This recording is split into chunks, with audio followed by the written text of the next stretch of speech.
सभी राष्ट्रवादी और सनातनी भाइयों का स्वागत है पॉलिटिकल बज में। दोस्तों, न्यूज तो आप लोगों ने सुनी ली होगी।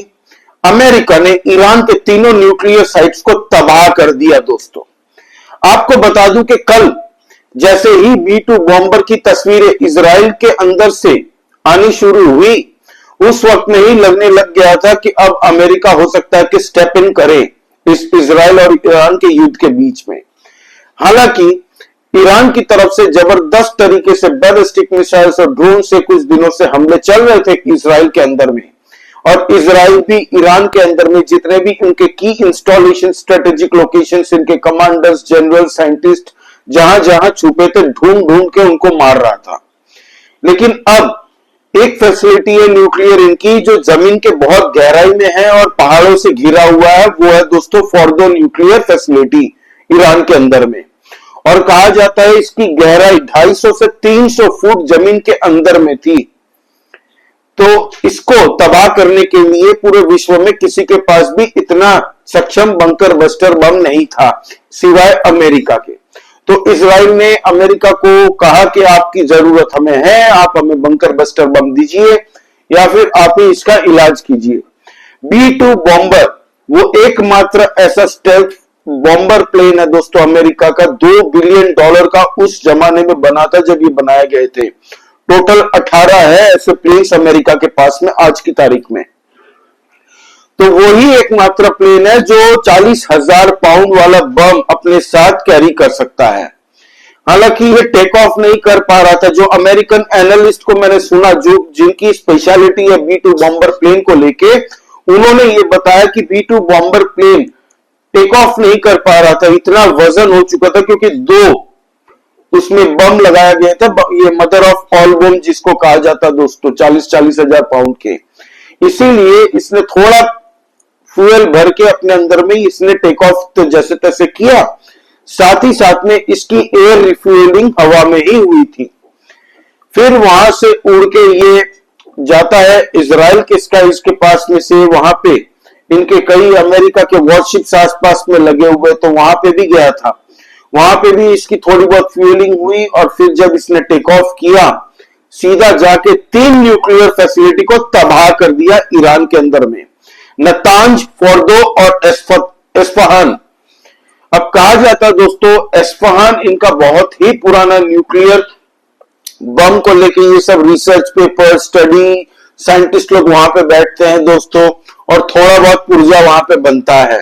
और ईरान के 3 टॉप न्यूक्लियर फैसिलिटी जो है उसमें से ये भी आता था। इसको तबाह कर दिया।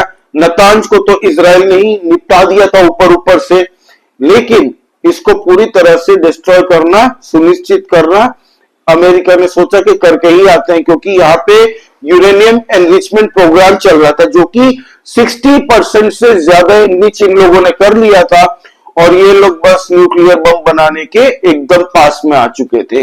कुछ ही दिनों के अंदर में वो चाहते ईरान तो बना सकते थे। इसीलिए अमेरिका ने कोई चांस लिए बगैर इसको भी ध्वस्त कर दिया। जो फोर्दो है दोस्तों, पहाड़ों के बीच में जमीन की गहराई में, वहां पे जो अमेरिकन एनालिस्ट है जिन्होंने B-2 बॉम्बर के ऊपर में अध्ययन किया है कई सालों से, उन्होंने कहा कि ये एक बम से नहीं फटने वाला था, इसके ऊपर मल्टीपल अटैक्स किए होंगे B-2 बॉम्बर से। कितने बम मारे हैं ये अभी तक किसी को नहीं पता। खुल के बाद में रिपोर्ट आएगी, इसकी डिटेल्स बाहर आएगी, वैसे मैं आपको अपडेट कर दूंगा। तो इस हिसाब से उनका कहना है कि कम से कम यहाँ पे 2 से 4 बम तो मारे होंगे अमेरिका ने। 40,000 पाउंड, आप सोचिए इतना भारी भरकम बम अगर मारते हैं कहीं पे, तो सीधा 200-250 फीट गहराई तक ये मार करता है, डिस्ट्रॉय कर देता है सब कुछ, जमीन के अंदर में जाता है और सीधा अंदर जाके फटता है। इसको कहते हैं मदर ऑफ ऑल बॉम्ब्स।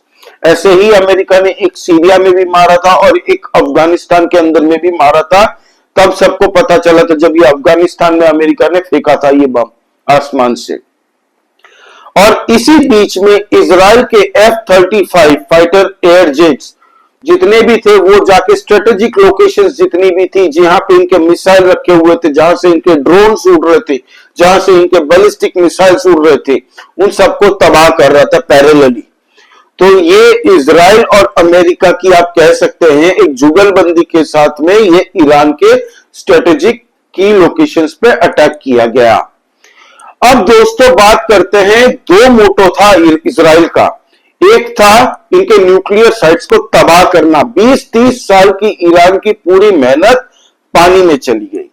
हालांकि ईरान की एक न्यूज एजेंसी ये कह रही है, ये दावा कर रही है कि ईरान की तरफ से ये बयान आ रहा है कि हमने जो माल सामान था फॉर्दो न्यूक्लियर फैसिलिटी में, वो हमने महीनों पहले ही दूसरी जगह शिफ्ट कर दिया था। लेकिन जो न्यूक्लियर फैसिलिटी तैयार होती है दोस्तों, उसको शिफ्ट करना इतना आसान नहीं होता किसी भी कंट्री के लिए। अच्छी बड़ी बड़ी जो एक्सपीरियंस्ड कंट्री है उनके लिए भी इतना आसान नहीं होता कि शिफ्ट कर ले उनको जट से।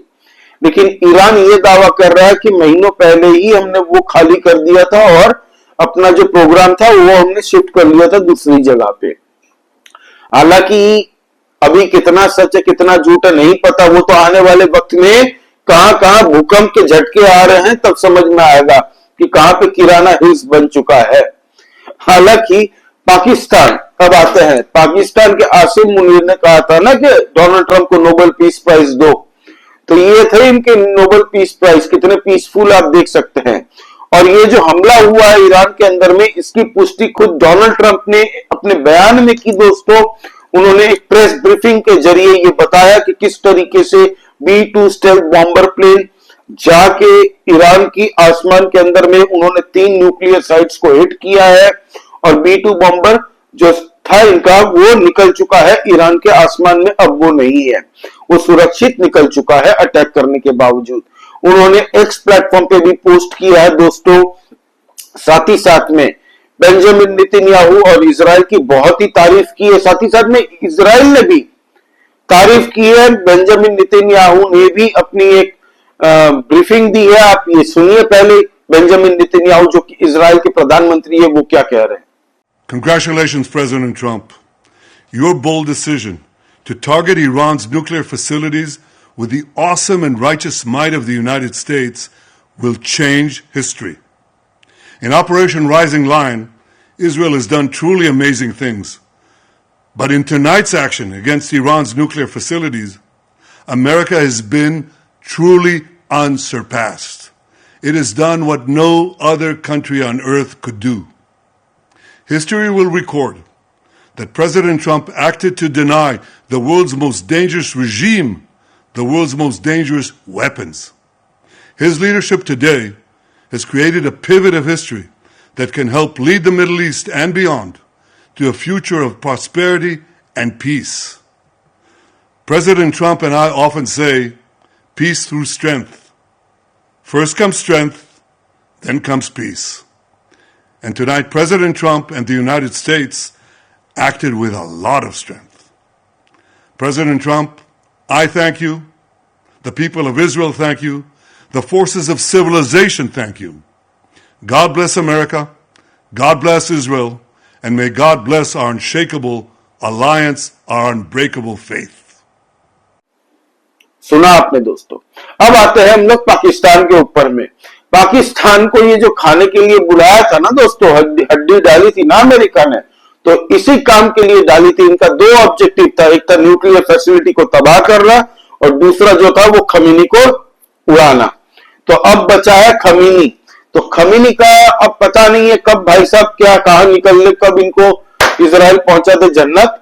लेकिन अब यमन की तरफ से भी बयान आ रहे हैं कि हम अब छोड़ेंगे नहीं, अब इस वॉर में हम लोग भी घुसते जा रहे हैं। थोड़ा बहुत हिजबुल्लाह की तरफ से भी दोस्तों लेबनान के अंदर से भी स्ट्राइक्स होंगी इजराइल के ऊपर में। साथ ही साथ में इक्का दुक्का हमास, वो लंगड़े जो हमास की गाजा के अंदर में है, अब तो कोई बचा नहीं है वहां पे फिलहाल कोई आतंकी, लेकिन जो टुंडे वुंडे घूम रहे हैं थोड़े बहुत, वो हो सकता है पत्थर वत्थर मारे इजराइल की तरफ में, मतलब वहां से भी अटैक हो सकता है। तो इजराइल ने सुबह सुबह ही, ये जब वीडियो आपके पास आएगी अब से ठीक 1 घंटे पहले, लेबनान के अंदर में जितने भी इनके पास इंफो थी वहां पे जाके तबाही मचानी शुरू कर दी है। उन आतंकवादियों को वो हमला करे उससे पहले ही निपटाने का प्रोग्राम बना दिया है। हालांकि बेंजामिन नेतन्याहू ने बहुत जबरदस्त एक लाइन कही है दोस्तों कि एक होता है स्ट्रेंथ और दूसरा होता है पीस। सबसे पहले स्ट्रेंथ सबसे ज्यादा जरूरी है, स्ट्रेंथ होगी तभी पीस आएगी। जो हम सनातनियों की एक कहावत है, भय बिन होए ना प्रीत, और ये इजराइल के प्रधानमंत्री जी ने वही बात की है अंग्रेजी में। भय होगा तभी शांति कायम होगी। अगर आप अपनी स्ट्रेंथ नहीं दिखाओगे, आप डराओगे नहीं, तो शांति नहीं होगी। अब पाकिस्तान पर चर्चा कर लेते हैं दोस्तों 2 मिनट। पाकिस्तान के आसिम मुनीर ने समझा कि डोनाल्ड ट्रंप की चापलूसी करूंगा तो डोनाल्ड ट्रंप बहुत खुश हो जाएगा, सरदार खुश होगा, शाबाशी देगा, और शाबाशी भी दी उसने डोनाल्ड ट्रंप ने। हालांकि डोनाल्ड ट्रंप को नोबेल पीस प्राइज देने की बातें जो ये पाकिस्तान की तरफ से हो रही थी, वो अब खत्म हो गया। अंडा पड़े हैं आसिम मुनीर और पूरे पाकिस्तानियों के मुंह पे, क्योंकि इसको अब दोगे आप लोग। हालांकि जो डील हुई थी आसिम मुनीर और डोनाल्ड ट्रंप के बीच में, वो थी ईरान को लेके। अब ईरान भी जानता है कि पाकिस्तान ने उनके पीठ में छुरा भौंका हुआ है, तो अब क्या ईरान छोड़ने वाला है पाकिस्तान को? अफगानिस्तान तो वैसे ही गुस्से में है। पाकिस्तान के अंदर से खबर आ रही है कि उनके अंदर टीटीपी, जो तहरीक तालिबान पाकिस्तान है, उन्होंने धमकी दे दी है पाकिस्तान को कि तुम लोग अफगानिस्तान के लिए खतरा हो, तुम लोग अफगानियों के लिए खतरा हो, तुम लोग बलोचिस्तान के लिए खतरा हो, तुम लोगों ने मुल्क का सौदा किया है, पाकिस्तान का सौदा किया है कुछ पैसों के लिए। आसिम मुनीर ने अपनी अमेरिकन सिटीजनशिप भाई कंफर्म कर ली है और मिलियंस ऑफ डॉलर्स वहां से खाए हैं भाई साहब ने। अब पाकिस्तान का सौदा करके वो तो निकल जाएंगे अपनी फैमिली को लेके, और उनका टर्म पूरा होगा तो, या फिर प्रेसिडेंट बन के बैठ जाएंगे। तो अब पाकिस्तान रजिया गुंडों में फंस गई भाई। अब चाइना भी गुस्सा है क्योंकि ये अमेरिका की गोदी में जाके बैठ गया। ईरान भी गुस्सा है क्योंकि ईरान का सौदा किया है इन लोगों ने और ईरान के पीठ में खंजर भौंका है। याद रखिएगा, ईरान के आतंकवादी संगठन जैसे हिजबुल्लाह, हौती रिबेल्स, हमास, है ना, वैसे ही पाकिस्तान के अंदर में भी ईरान का आतंकी संगठन एक्टिव है। वो भी अब पाकिस्तान को छोड़ने वाला है नहीं। मुझे जितना लगता है पाकिस्तान के बुरे दिन शुरू हो चुके। उन्होंने जो गलती करनी थी वो कर दी। अब देखने लायक ये होगा पाकिस्तान का क्या हाल होता है। अब बात करते हैं दोस्तों ईरान का क्या रिस्पॉन्स हो सकता है। तो मैंने आपको बताया कि ईरान अभी पूरी तरह से सदमे में है। उनके पास में जितने भी बैलिस्टिक मिसाइल ड्रोन है उनसे भी हमले करेंगे ये लोग। हौती को भी बोलेंगे कि जितना तुमसे हो सके वो तुम भी अटैक करो। हमास को, हिजबुल्लाह को, सबको यही करेंगे। सीरिया में रिजिम चेंज जो हुई, आपको पता है कि अब अमेरिका का एक पालतू बंदा वहां पे बैठ गया है जो कि ISIS का आतंकी था। $10 मिलियन उसके सर पे बाउंटी थी। उसके बाउंटी होने के बावजूद डोनाल्ड ट्रंप उससे मिला था। तो इसी के लिए दोस्तों हिजबुल्लाह के पास में अब हथियार नहीं जा रहे हैं।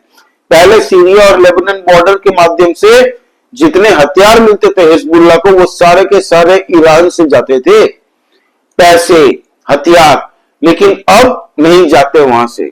ये सुनिश्चित डोनाल्ड ट्रंप ने पहले ही कर लिया था।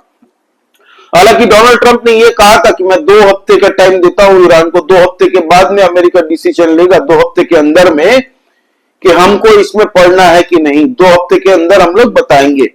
3-4 दिन के अंदर ही अटैक कर दिया। तो एक मीडिया वाले ने पूछा डोनाल्ड ट्रंप से कि सर आप तो कह रहे थे कि 2 हफ्ते के अंदर में आप करेंगे, तो अभी तो आपने तुरंत ही 2-3 दिन के अंदर ही कर दिया ये कांड। तब डोनाल्ड ट्रंप ने कहा भाई ये 2-3 दिन भी तो 2 हफ्ते के अंदर ही आता है ना। तो डोनाल्ड ट्रंप ने स्मार्टली, एक बोलते ना, वो अपनी शब्दों से घुमा के पेल दिया जर्नलिस्ट को। इसकी टीका टिप्पणी हो रही है, 3-4 देशों से प्रतिक्रिया आ चुकी है। वेनेजुएला ने खंडन किया है। यूनाइटेड नेशंस के एंटोनी गुटेरेस ने, उसकी तो फट के चौराहा बन गया भाई। बुढ़ा ऐसे ही इजराइल के आंख नहीं सुहाता, इजराइल देख नहीं सकता इसको। इजराइल बोलता तुम हमारे आसपास में भी घूमोगे, देश के किसी भी आसपास के देश में भी होगे, बोला तुम्हें छोड़ेंगे नहीं, तुम्हारा प्लेन ऊपर से भी नहीं जाना चाहिए। तो ये बंदे फटा हुआ, ये भी बोल रहा है कि भाई स्टेबिलिटी या पीस के लिए बहुत खतरनाक की काम हुआ है, उसके खिलाफ ऐसा नहीं होना चाहिए था। बड़ा दुर्भाग्यपूर्ण है, क्योंकि अमेरिका ने किया है तो कुछ ज्यादा बोल भी नहीं पाएगा। ये खंडन किया है, क्यूबा ने खंडन किया है, मेक्सिको ने खंडन किया है। आज पूरे दिन प्रतिक्रिया आती रहेगी दोस्तों, और जैसे जैसे डिटेल्स बाहर आएंगी मैं आप लोगों से साथ एक वीडियो बनाऊंगा और उसके माध्यम से शेयर कर दूंगा। तो अमेरिका के B-2 बॉम्बर ने 3 न्यूक्लियर फैसिलिटीज को हिट किया है और उड़ा दिया है। ईरानी न्यूज एजेंसी ये कह रही है कि फोर्दो के अंदर में इनकी जो फैसिलिटी थी उसमें से सारा प्रोग्राम इन लोगों ने पहले ही कहीं और शिफ्ट कर दिया है और फोर्दो न्यूक्लियर फैसिलिटी को ज्यादा नुकसान नहीं पहुंचा है। हालांकि मैं ये बात से नहीं सहमत हूं, क्योंकि वो B-2 बॉम्बर से जो 40,000 पाउंड के बम जहां गिरते हैं ना भाई, वो कितना नुकसान नहीं, वो सुपड़ा साफ हो जाता है वहां से। इनके अंदर में जितने भी साइंटिस्ट होंगे, जितने भी लोग होंगे इन 3 न्यूक्लियर फैसिलिटी के अंदर में, वो तीनों के तीनों न्यूक्लियर फैसिलिटी के अंदर सारे लोग मारे जा चुके होंगे। अब आने वाले वक्त में वहां पे भूकंप के झटके निकलते हैं कि नहीं, ये देखने लायक होगा। यूरेनियम लीक की कोई रिपोर्ट आती है कि नहीं, ये भी देखना पड़ेगा। हालांकि स्थिति बड़ी नाजुक है अभी पूरे मिडिल ईस्ट रीजन के लिए। इजराइल सेलिब्रेट कर रहा है, अमेरिका सेलिब्रेट कर रहा है, सऊदी अरेबिया मनी मन खुश हो रहा होगा, यूएई खुश हो रहा होगा, सारे Islamic country, Egypt, Jordan, Syria सब खुश हो रहे हैं, सिवाय भारत के अंदर में बैठे कुछ लोग। पाकिस्तान भी खुश हो रहा है, क्योंकि वो एकमात्र इस्लामिक कंट्री का एक ऐसा कंट्री वो रहना चाहता है जिसके पास में न्यूक्लियर बम हो। वो नहीं चाहता कि किसी और इस्लामिक मुल्क के पास में, इस्लामिक देश के पास में न्यूक्लियर फैसिलिटी बम हो। हालांकि अब हो सकता है कि पाकिस्तान का भी नंबर बहुत जल्दी आएगा लॉटरी सिस्टम में, तो देखते हैं क्या होता है दोस्तों। जैसे ही कुछ नई अपडेट आती है आप लोगों से शेयर करूंगा। जय श्री राम सभी सनातनी और राष्ट्रवादी भाइयों को जय हिंद, वंदे मातरम। Please subscribe this channel. हम लोग भारत के अंदर की पॉलिटिक्स को लेकर ज्यादा कवर करते हैं, प्लस कुछ भी बड़ी डेवलपमेंट होती है विश्व में तो उसको लेके भी वीडियोस बनाते हैं। प्लीज आप लाइक करिए, कमेंट करके बताइएगा आपका इस बारे में क्या कहना है। जय श्री राम।